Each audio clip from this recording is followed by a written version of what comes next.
तर गाईज आत्ता आपण आलो आहोत दर्ग्यावर। आता माझ्या पाठीमागे बघू शकता जे तुम्हाला टावर दाखवलं होतं हे टावर आहे आणि दर्ग्याचं आता तुम्हाला दाखवतो या। फक्त ह्या जागेवरती तुम्ही लक्ष ठेवा।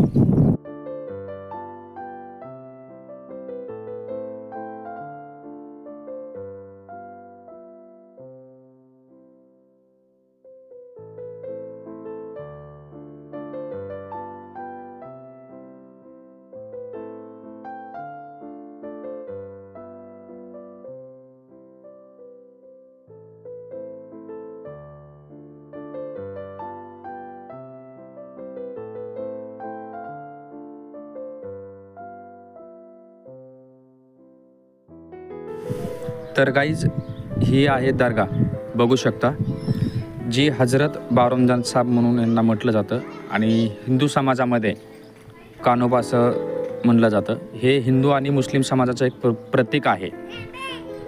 इथे काही काळापासून एक गाव होतं गवळी बाबा म्हणून, गवळीवाडी होती गवळीवाडी। तर ते गवळीवाडी जी आहे ती अख्खं गाव दफन झालेलं आहे आणि आता इथे बघू शकता तुम्ही ही जी दर्गा आहे ह्या दर्ग्याला छत चालत नाही।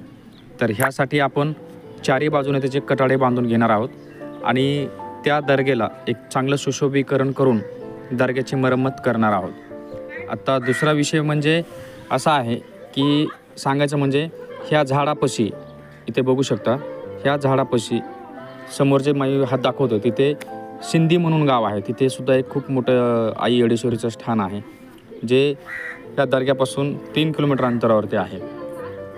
आणि दुसरी गोष्ट इथं जे आहे ती ह्या झाडापाशी पूर्णपणे एक खूप मोठा खजाना दफन झालेला आहे। कारण पूर्वीचे लोक जे होते ना बँक होते ना काय होतं, ते लोक आपल्या जवळ ठेवायचे, पुरून ठेवायचे। तर ह्या दर्ग्यामध्ये इथे अख्खं गाव दफन झालेलं आहे। हे पूर्ण गाव होतं इथे जे दिसतंय तुम्हाला समोर परिसर, हे पूर्ण गाव होतं। अख्खं गाव इथे दफन झालेलं आहे आणि ह्या दर्गेचं खूप मोठं महात्म्य आहे, शब्दात सांगावं तेवढं कमी आहे। खूप जलाल अशा प्रकारची दर्गा आहे। आणि दुसरी गोष्ट इथे काही लोक असे खजाना काढण्यासाठी आले, त्या लोकांनी बरेच प्रयत्न केले। काही लोक वेडे झाली, काही लोक मेले, काही लोकांच्या हातापायावरून वारं गेलं म्हणजे त्यांना पॅरालाइज झालं आणि ते लोक अर्ध्या आयुष्यातच गेले, ते म्हणजे मेले ते लोक। पण आता ह्या दर्ग्याचा पूर्ण इतिहास जर सांगायचा जर म्हणलं तर ही एक अशी दर्गा आहे।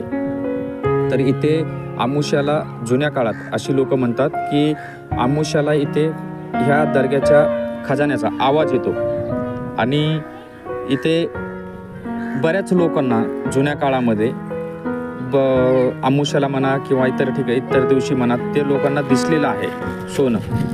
तर ते लोक मानतात ह्या दर्ग्याला। इथे कंदुरी पण येते, इथे बरंच असं काही देवाला मानणारे गावात पण लोक आहेत जे खूप मोठं आहे।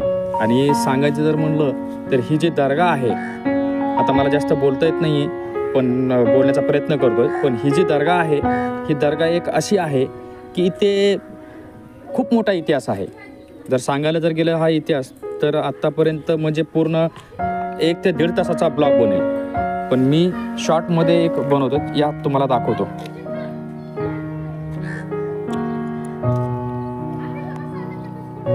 हे बघा, इथे एक गवळी बाबा म्हणून एक ठाण होतं। इथे जुनी माणसं सांगतात की इथे एक गवळी बाबा म्हणून ठाण होतं, खूप मोठं होतं आणि त्यांचं सुद्धा ते ठाण इथे दफन झालेलं आहे। आणि इथे विशेष म्हणजे ही दर्ग्याचं खूप असा मोठा इतिहास आहे आणि बरेच लोक इथे येत होती, त्यांनी सोन्याची देग अक्षरशः पाहिलेली आहेत। ज्या लोकांनी तिथून ते सोनं दिसल्याच्या नंतर त्या दर्ग्यावरची दगडं उचलली ते सोन्याच्या ह्याच्यामध्ये आणि त्यांनी ते आपल्या धोतराच्या खोशात ठेवली आणि त्याच्यानंतर ते दूर गेल्यानंतर त्यांनी पाहिलं तर त्याच्यामध्ये मोठमोठे विंचू आणि भुंगे होते। तर ते अक्षरशः ते लोक वेडी झाली। आणि जास्त काही सांगण्याचं नाही, तर तुम्हाला फक्त एकच विनंती आहे, माझ्या ह्या चॅनलला लाईक करा, शेअर करा, कमेंट करा। लवकरच तुम्हाला ह्याचा दुसरा पार्ट मी घेऊन येणार आहे। धन्यवाद।